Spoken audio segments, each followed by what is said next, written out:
Let's have some fun on this Halloween occasion. We're going to talk about Child's Play. Just the interesting parts is like, what the hell? Along with many other things from spin-offs of just some weird stuff I can actually say. Well, anyways, let's just start with the movie itself. So the movie, it first starts where I'm like questioning is number one, which is basically a spin-off, is okay. So how about this? Number one of spin-offs, which would be kind of cool if Dom Francini just say yes, it's true, is the fact of if um Charles Lee Ray died in the toy store, then the Child's Play we got in 2019 is the what if part of it. So that means that Charles Lee Ray being dead will just lead to that timeline that we saw in the 2009. I think that sounds awesome. That sounds great, but I'm pretty sure that he's not really truly keen on it though. But I'm just saying, if he would just say that's technically a what if world, that's freaking damn cool, man. That's freaking damn cool. The only messed up weird part has to be just the fact that somehow a freaking damn Andy is like, yeah, it's like, that's the funny part. Other hand, you could say that because Charles Lee Ray died, because of that, it's basically lots of things that are domino effects that happen. Like for instance, um, Andy's hard of hearing, and a lady got pregnant, and that shouldn't have got pregnant, and just interesting part of being like, yeah, so that's kind of like the domino effect. That pretty is it's pretty damn cool. But anyways, we get to the part of number two is what if she didn't buy the toy and someone else did? I kind of want to see that what if saga too. I kind of want to see who would actually end up, and maybe that's how Charles wins. Is because if she was the one who chose, then it was another kid.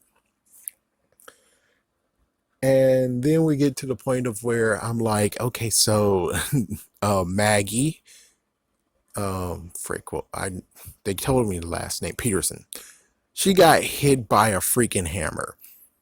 There's no way that in 1989, which the 80s, which I bet maybe it is true, they gave a kid a real hammer to use. I think it's mostly like a mallet, it's pretty rubberish. So how the frick something freaking rubberish is able to actually send her all the way out there? But note, her skull was not cracked. So I think it was just done out of freaking, it's just like, this is some bull crap. I would prefer that it was more like instead of him hitting her with it, he just threw it at her. I would have preferred that, like a tomahawk like thing, which that would work better. Just, yeah, some nice critiquing that there's like, hey, you're a jerk. It's like, you're a jerk first, making this freaking damn freaking nature. What the hell is your problem, dude? So then we get to the point of where the police officers and stuff. I would have just been like, hey, police officer, just humor the kid. Just ask, hey, can we have Chucky for like a night or so? Just do the fun motion of being like Chucky's under arrest and crap. Which of course he's not gonna like it, but I'm pretty sure it'll be funny as fuck. Not Andy, but for Charles, it's gonna be freaking damn pissing him off. But it will be freaking damn funny. And then if he actually disappears and he comes back to Andy, then there's something there, which I'm pretty sure Charles is not that stupid, but on the other hand, he might be that stupid, which that would be kind of cool, though. That would be kind of freaking damn cool. Where it's like, yep, you're screwed over.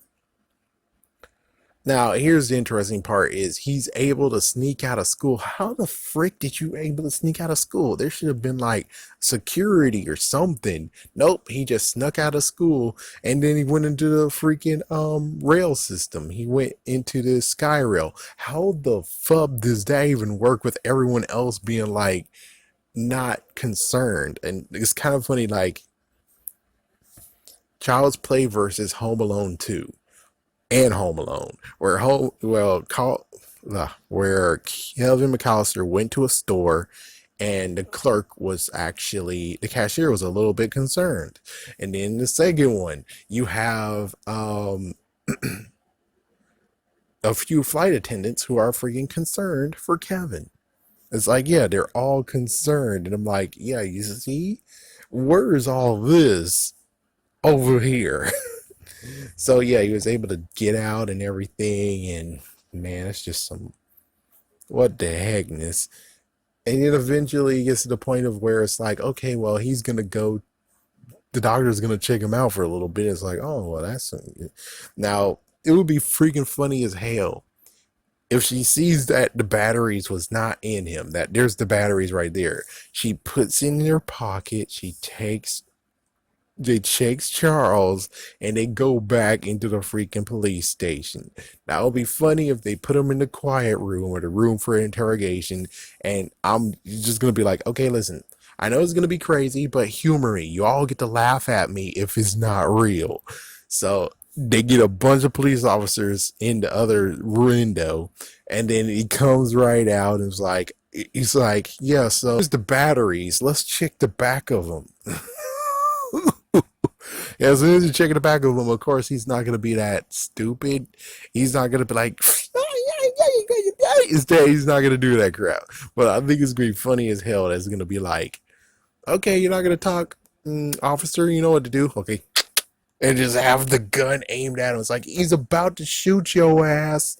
You better speak. And here he is. And it's like, there we go. There we freaking go.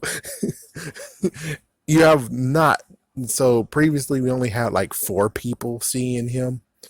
Now we have mostly maybe half of the freaking force saw him in action, saw him freak out like this, and it's like, mm-hmm, mm-hmm.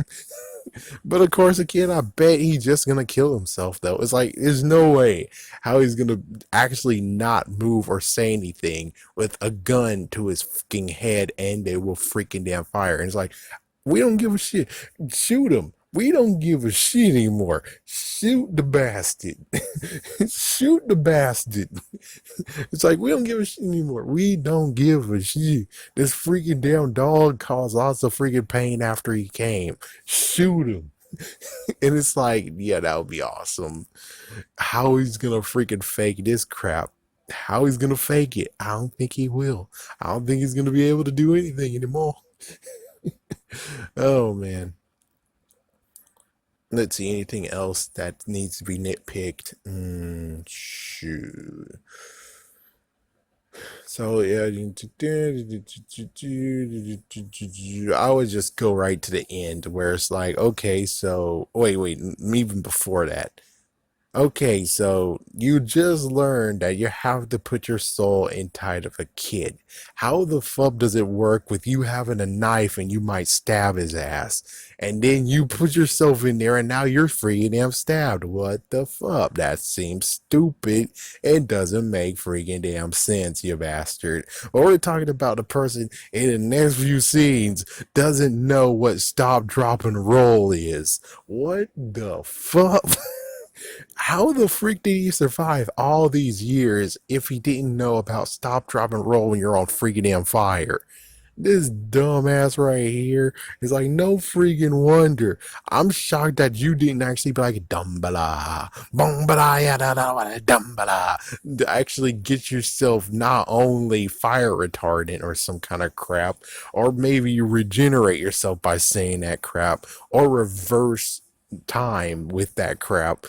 But yeah, he kind of sucks. And then in later years, it's like, oh, wait, no, he learned something. It's like, oh, it took you this long to learn something, bastard?